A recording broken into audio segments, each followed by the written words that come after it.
Well, email writing has become one of the important means of communication. Writing an email in a school copy and sending it through computer are two different things. When you prepare an email in a school copy, what are those points to be taken into account? What are those points to be considered? And then how exactly it should be sent to the computer? These are all going to be explained very perfectly. But before that, सबसे पहले मैं आपको school की copy में आप email कैसे तैयार करेंगे इसे मैं दिखाने जा रहा हूँ। चलिए सबसे पहले इसके फॉर्मेट को देखते हैं। Well, how exactly it should be prepared in a school copy? तो चलिए इसे देखते हैं। सबसे पहले आप डेट लिखते हैं।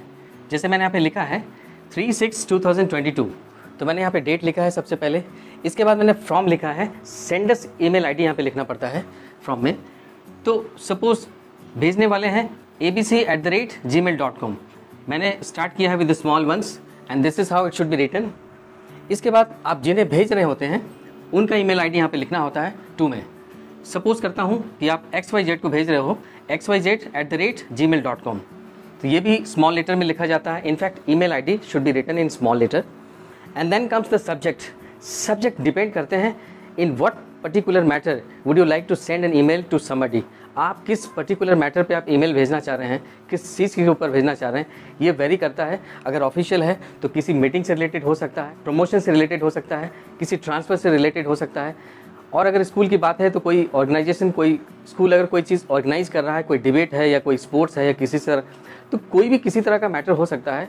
ऐसे बहुत सारे पॉइंट्स हैं जिसके ऊपर ईमेल आपको भेजना पड़ सकता है। डिपेंड करता है पर्टिकुलर मैटर कैसा है। Anyway, subject should be written in very small, precise में लिखने होते हैं सब्जेक्ट। इसके बाद आता है सैल्यूटेशन का पार्ट। यहाँ पे आप जिन्हें लिख रहे होते हैं, डियर डैश कोई नाम होता अगर होता है तो नाम लिखते हैं आप। अगर ऑफिशियल है तो डियर सर लिखते हैं या फिर मैडम लिखते हैं, depending upon the gender. And exactly under the salutation part आप कंपोज करना स्टार्ट करते हो ईमेल को, और ये चलता रहता है। ये डिपेंड करता है कि आपका कंटेंट जो है, आपका जो मैसेज है वो कितना बड़ा है, इसके हिसाब से चलता है। जनरली ये जो ईमेल भेजा जाता है ये मैसेज बिल्कुल प्रिसाइज होता है। Unlike letter, it is written in a very small, in a very precise way. And then you write on the signature part. अब सिग्नेचर का जब पार्ट आता है तो सिग्नेचर की जगह पे आप उनका नाम लिखते हो जो भेजने वाले हैं। अगर कोई डेजिग्नेशन है तो उसके नीचे लिखना होता है। सो this is how I explain you how it should be prepared in A school copy. अगर आप इसे अच्छे तरीके से समझ लेते हैं, इसको तरीके से ईमेल तैयार कर सकते हैं स्कूल की कॉपी में, तो डेफिनेटली आपको ये मदद मिलता है जब प्रैक्टिकली जब आप ईमेल सेंड करना चाहेंगे किसी कंप्यूटर या लैपटॉप में बैठ के, तो definitely it will be very helpful to you.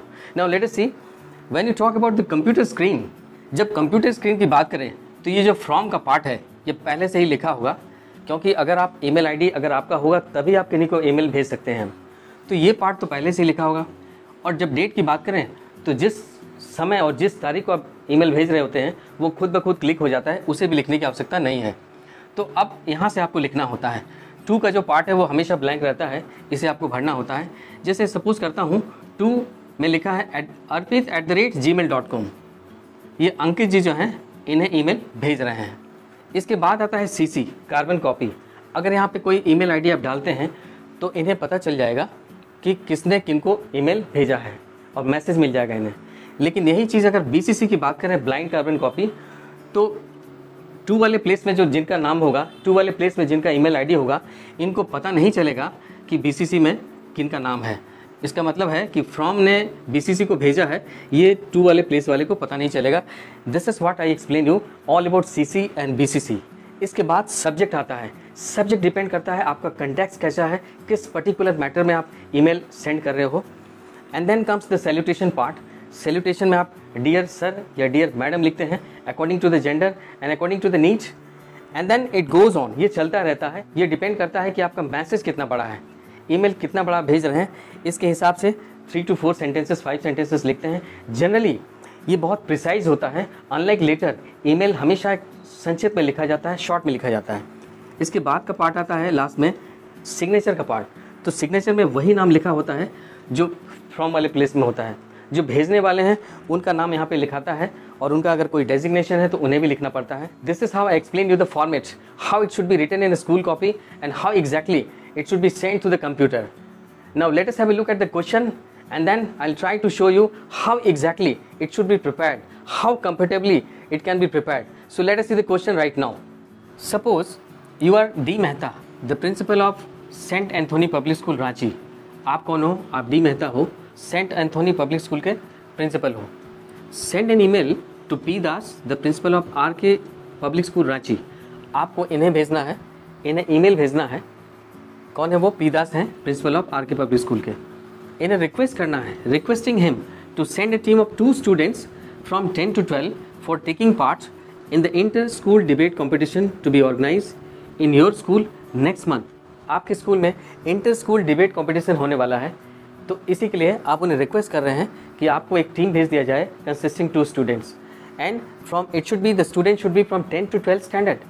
So surely that this is going to be a debate at a good level because the students of 10 to 12 are taking part in it. Now this is the question here. What do you see? आपको form मिल गया, कौन भेजने वाले हैं? तो D Mehta हैं। किन्हें भेजना है? तो पी दास हैं। अब किस लिए भेज रहे हैं? सब्जेक्ट भी मिल गया आपको, inter school debate competition, and the rest to be written yourself. So let us see the answer to this particular question.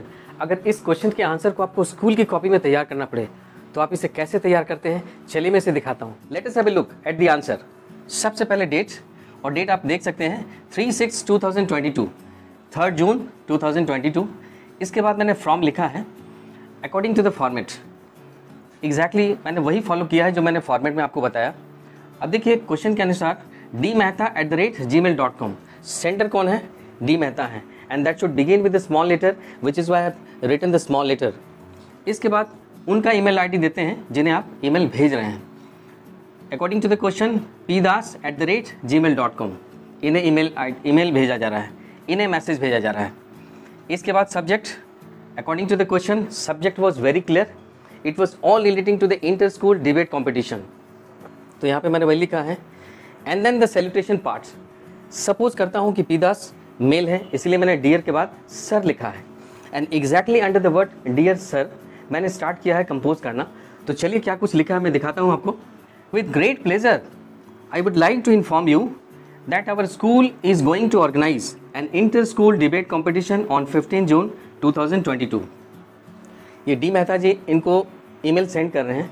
वो कह रहे हैं कि बड़ी खुशी के साथ ये बताना पड़ रहा है कि हमारे स्कूल में इंटर स्कूल डिबेट कॉम्पिटिशन होने वाला है, और वो कितने तारीख को हो रहा है? ये 15 जून को हो रहा है. A team consisting 2 students from 10 to 12 standard of your school is expected. आशा करता हूँ कि स्कूल से आप एक टीम भेजेंगे, 2 स्टूडेंट का टीम होना चाहिए जो 10 से 12 लेवल के स्टूडेंट होना चाहिए. The best 3 teams will be given exciting prices. जो बेस्ट 3 टीम्स होगी उन्हें एट्रैक्टिव प्राइजेस, एक्साइटिंग प्राइजेस दिया जाएगा. ये इसकी बात की जा रही है. Kindly confirm your teams participation by 12 जून. आप कंफर्मेशन की बात कर रहे हैं because you need prior necessary arrangement, that is why you should confirm your teams participation. आप पी दास जी को कह रहे हैं कि अपने टीम्स का कंफर्मेशन पहले से ही मुझे बता दें कि हाँ आप टीम भेज रहे हैं. इसके बाद मैंने लिखा है we look forward for your cooperation if there is further cooperation, if there is needed something like that. तो उसके लिए भी आपने लिखा है कि we look forward for your further cooperation. फिर आप सिग्नेचर का पार्ट आता है. डी मेहता, लिखने वाले का नाम यहाँ पे लिखना पड़ता है. तो डी मेहता जी लिख रहे हैं. जो प्रिंसिपल हैं इनके डिजिग्नेशन भी लिखनी चाहिए. In fact there is little space here, otherwise यहाँ पे स्कूल का भी नाम होना चाहिए. So this is how explain you all about the answer to the question. आप इसे वीडियो को पॉज करके आप देख सकते हैं आसानी से. I have prepared the answer exactly using the format. अगर आप इसे स्कूल की कॉपी में तरीके से सिस्टमैटिक तरीके से लिख पाते हैं तो श्योरली इसके प्रैक्टिकल यूज़ की जब बात आएगी तो बहुत आसान आप फील करेंगे, बहुत कंफर्टेबल फील करेंगे. This is how I explain you all about email writing. I am very sure you must have enjoyed the video. If there is anything relating to this, please comment down. Don't forget to hit the like button and do subscribe to our channel DK English World. Thank you so much.